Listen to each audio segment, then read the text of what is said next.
In the dimly lit halls of Roman imperial power, no ruler stands more infamously unhinged than Emperor Caligula, a man whose 4-year reign would become a legendary tale of madness and excess. Born into the prestigious Julio-Claudian dynasty in 12 AD, Caligula initially emerged as a promising young leader, beloved by the people and supported by the Praetorian Guard.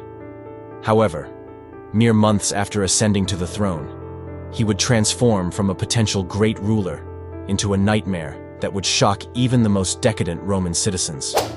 The descent into madness began subtly, but quickly spiraled into outrageous displays of power and insanity.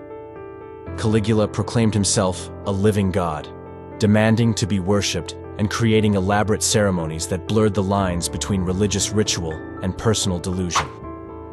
His most infamous act of lunacy involved his beloved horse, Incitatus, whom he seriously considered making a consul of Rome, not as a joke, but as a genuine political appointment.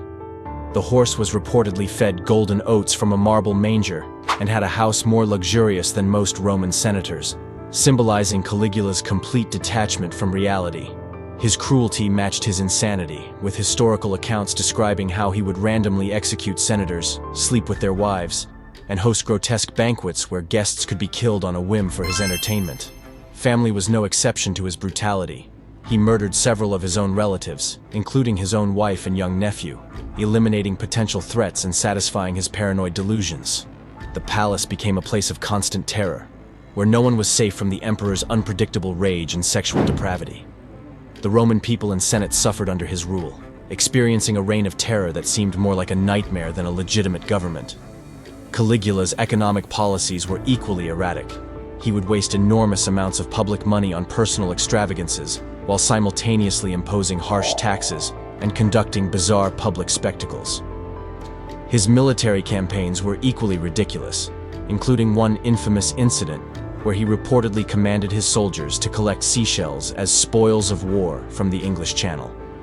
Ultimately, his madness sealed his fate. After just 4 years of rule, Caligula was assassinated by members of his own Praetorian Guard, who had endured enough of his insanity. The conspirators brutally stabbed him multiple times, ending one of the most shocking imperial reigns in Roman history. His death was met with a mixture of relief and horror, a testament to the absolute chaos he had unleashed upon the Roman Empire. Caligula remains a powerful historical example of how absolute power can corrupt absolutely, transforming a potentially great leader into a monster of historical proportions. His story continues to fascinate historians and the public alike, serving as a chilling reminder of the thin line between power and complete madness.